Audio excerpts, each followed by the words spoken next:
ইউক্রেনের president Volodymyr Zelensky বলেছেন তার দেশকে নেটোর সদস্য পদ দেয়া হলে রাশিয়ার বিরুদ্ধে যুদ্ধবিরতির আলোচনা শুরু করার প্রেক্ষাপট তৈরি হবে। স্কাই নিউজকে তিনি আরও বলেন, যুদ্ধ বন্ধ করে শান্তি ফেরাতে হলে অবশ্যই এটি নিশ্চিত করতে হবে যে রাশিয়া আর ইউক্রেনের ভূখণ্ডে কোনো আক্রমণ করবে না, আর সেটি একমাত্র নেটোর ছাতার নিচে ইউক্রেনকে নেওয়া হলেই সম্ভব বলে মনে করেন তিনি।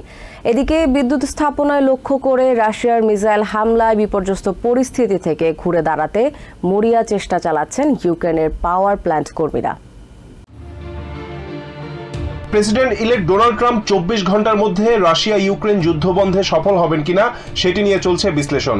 নির্বাচনের আগে থেকেই ট্রাম্প ধারাবাহিকভাবে বলে আসছেন রাশিয়া ইউক্রেন যুদ্ধ শেষ করা হলো তার অগ্রাধিকার। নির্বাচনের প্রচারের সময় ট্রাম্প বারবারই যুদ্ধবন্ধের প্রতিশ্রুতি দিয়েছিলেন। নির্বাচনে ঐতিহাসিক জয়ের পর জনসম্মুখে দেয়া প্রথম বক্তব্যেও ট্রাম্প বলেছেন জানুয়ারিতে দায়িত্ব নেওয়ার পর তার প্রথম কাজ হবে যুদ্ধ বন্ধ করা, যদিও কিভাবে সেটি করবেন তা বিস্তারিত বলেননি।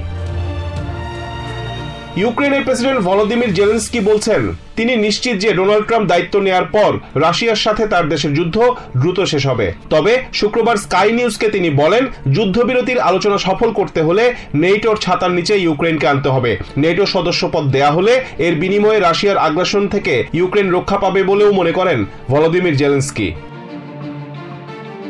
এদিকে ইউক্রেনের জ্বালানি অবকাঠামোগুলোতে রাশিয়ার মিসাইল হামলায় ব্যাপক বিদ্যুৎ বিভ্রাটের সৃষ্টি হয়েছে। ইউক্রেনের সেনাবাহিনী জানিয়েছে রুশ বাহিনী ইউক্রেন জুড়ে জ্বালানি লক্ষ্যবস্তুতে হামলার জন্য ক্ষেপণাস্ত্র নিক্ষেপের পাশাপাশি ড্রোন হামলা চালিয়েছে। এই হামলার ফলে লভিভ এবং অন্যান্য পশ্চিমাঞ্চলে 1 মিলিয়ন পরিবার বিদ্যুৎবিহীন হয়ে পড়ে। ইউক্রেনের প্রেসিডেন্ট ভলোদিমির জেলেনস্কি সামাজিক মাধ্যমে লিখিত বার্তায় তার দেশের বিমান প্রতিরক্ষা সক্ষমতাকে শক্তিশালী করার জন্য আন্তর্জাতিক সমর্থনের প্রয়োজনীয়তার উপর জোর দিয়েছেন। দীর্ঘমেয়াদী অসুস্থ মানুষের স্বেচ্ছা মৃত্যুর বৈধতা দিতে উত্থাপিত বিলে সমর্থন দিয়েছেন ব্রিটিশ পার্লামেন্টের বেশিরভাগ সদস্য। শুক্রবার হাউস অব কমন্সে অ্যাসিস্টেড ডাইং নামের এই বিলের পক্ষে ভোট দেন তারা। এর মধ্য দিয়ে বিতর্কিত এই বিল চূড়ান্ত অনুমোদন পাওয়ার পথে এক ধাপ পেরোল। আলোচিত এই বিল আইনে পরিণত হলে ইংল্যান্ড এবং ওয়েলসে নিরাময়যোগ্য নয় এমন অসুখে ভোগা কোনো মানুষ ইচ্ছে করলে চিকিৎসকের পরামর্শে স্বেচ্ছায় মৃত্যুবরণ অধিকার পাবেন।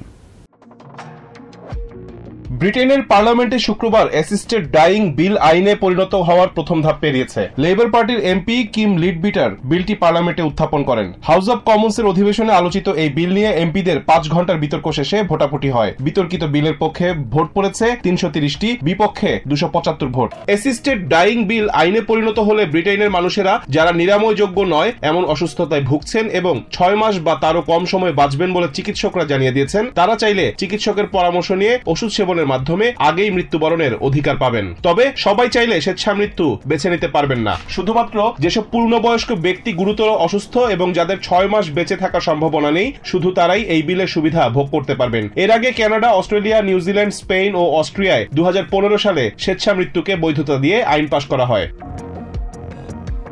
বিশ্লেষকরা বলছেন কমন্সে পাশের পর বিলটি নিয়ে আরো কয়েক মাস বিতর্ক শুরুর প্রেক্ষাপট তৈরি হলো। বিলটি এখনো পরিবর্তন হতে পারে বা ভোটে প্রত্যাখ্যাতও হতে পারে, কারণ বিলটি নিয়ে এখনো হাউস অব কমন্সে যেমন কাটাছেঁড়া চলবে, তেমনি হাউস অব লর্ডসেও বিলটিকে আরো ধাপ পার হতে হবে।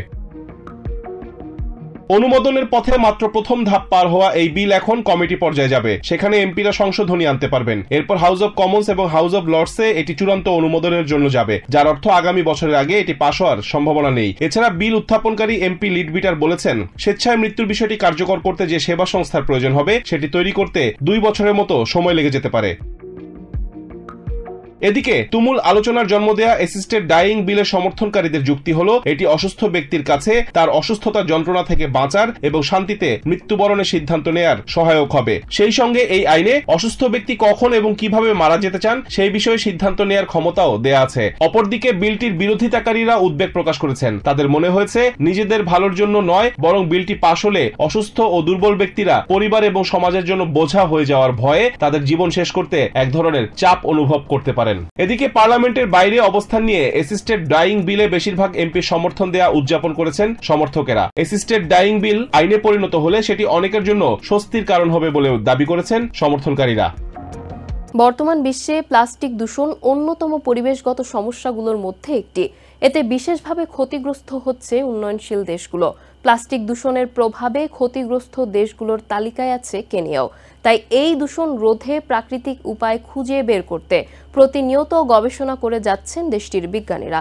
সম্প্রতি এই বিষয়ে আশার আলো দেখিয়েছেন গবেষকরা। দেশটির একটি স্থানীয় প্রজাতির মিলওয়ার্ম পলিস্টাইরিন খেতে এবং হজম করতে পারে বলে জানিয়েছেন তারা। কেনিয়ার বিজ্ঞানীরা প্লাস্টিক দূষণের বিরুদ্ধে লড়াইয়ে ছোট কিন্তু সম্ভাব্য শক্তিশালী একটি নতুন পদ্ধতি খুঁজে পেয়েছে। আফ্রিকার স্থানীয় লেজার মিলওয়ার্ম হজম করে ফেলতে পারে পলিস্টাইরিন। গবেষণার এমন সাফল্য কেনিয়ার ক্রমবর্ধমান প্লাস্টিক বর্জ্য সংকট মোকাবিলায় সহায়তা করতে পারে। নাইরোবির নিকটবর্তী ডুডুভিলের আইসিপ গবেষণা কেন্দ্রের বিজ্ঞানী ফাতিয়া খামিসের নেতৃত্বে কেনিয়ার গবেষক দল দেখতে পান এলফিটোবিয়াস বর্গের এই বিটল প্রজাতির মিলওয়ার্ম একবার ব্যবহার করা যায় এমন ক্ষতিকর প্লাস্টিক পণ্য সহজেই হজম করতে পারে। পরীক্ষাগারে মাত্র 5 দিনে মিলওয়ার্মগুলো একটি স্টাইরোফোম খেয়েছে বলে জানান গবেষকরা। এ সময় লার্ভাগুলো পরীক্ষাগারে পলিথিন ব্যাগও খাবার হিসেবে গ্রহণ করেছে। তবে এগুলোকে বিশ্বজুড়ে ছড়িয়ে দেওয়ার চিন্তা নেই তার, বরং এরা কি উপায়ে প্লাস্টিক ভাঙছে তা বের করা প্রধান উদ্দেশ্য বলেন খামিস। মিলওয়ার্মগুলো কি এনজাইম ব্যবহার করে পরিপাকতন্ত্রে প্লাস্টিক ভাঙছে তা নিয়ে পরীক্ষাগারে কাজ করছেন পিএইচডি ফেলো 11 ওয়াম্বুই। লার্ভাগুলো ইউরোপ এবং আমেরিকার পাওয়া হলুদ মিলওয়ার্মের মতো দেখতে।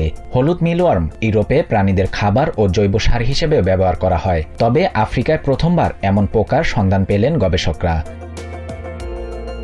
কেনিয়া 2017 সালে সিঙ্গেল ইউজ বা একবার ব্যবহার করা যায় এমন প্লাস্টিক নিষিদ্ধ করেছে। তবে কঠোর নিয়মের পরও প্লাস্টিক সমস্যা সমাধান হয়নি দেশটির।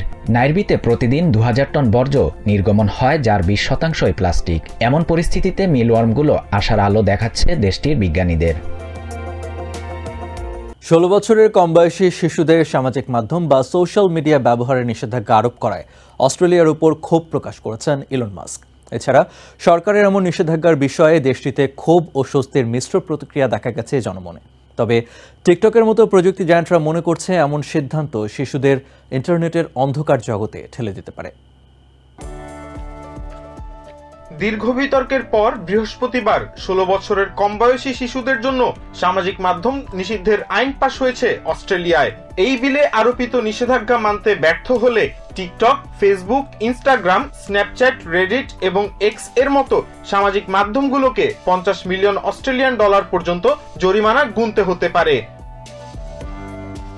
শিশুদের নিরাপত্তা নিশ্চিত করা এখন থেকে প্ল্যাটফর্মগুলোর সামাজিক দায়িত্ব বলে শুক্রবার মন্তব্য করেছেন অস্ট্রেলিয়ার প্রধানমন্ত্রী অ্যান্থনি অ্যালবানিজ। অতিরিক্ত সামাজিক মাধ্যম ব্যবহারের প্রভাবে শিশুরা শারীরিক ও মানসিক স্বাস্থ্য ঝুঁকির মুখে পড়ছে বলে এই মাসের শুরুর দিকে মন্তব্য করেন অ্যালবানিজ। বিশেষ করে মেয়েদের ক্ষেত্রে শরীরের গঠন নিয়ে ভুল ধারণা এবং ছেলেদের ক্ষেত্রে নারী বিদ্বেষী বিষয়বস্তু বড় ঝুঁকি তৈরি করছে বলে জানান তিনি। শুক্রবার সিডনিতে এই নিষেধাজ্ঞা নিয়ে মিশ্র প্রতিক্রিয়া দেখা গেছে। সাইবার বুলিং সহ নানা ক্ষতিকর দিক থেকে শিশুদের রক্ষায় এই আইন কার্যকর ফল দিতে পারে বলে ধারণা করছেন অনেক নাগরিক। সামাজিক মাধ্যমে শিশুরা সেলিব্রিটি ও অন্যান্যদের জাঁকজমক জীবন দেখে আকৃষ্ট হয়, যা তাদের আর্থিক ক্ষতির দিকে ঠেলে দেয় বলে জানান বাসিন্দারা।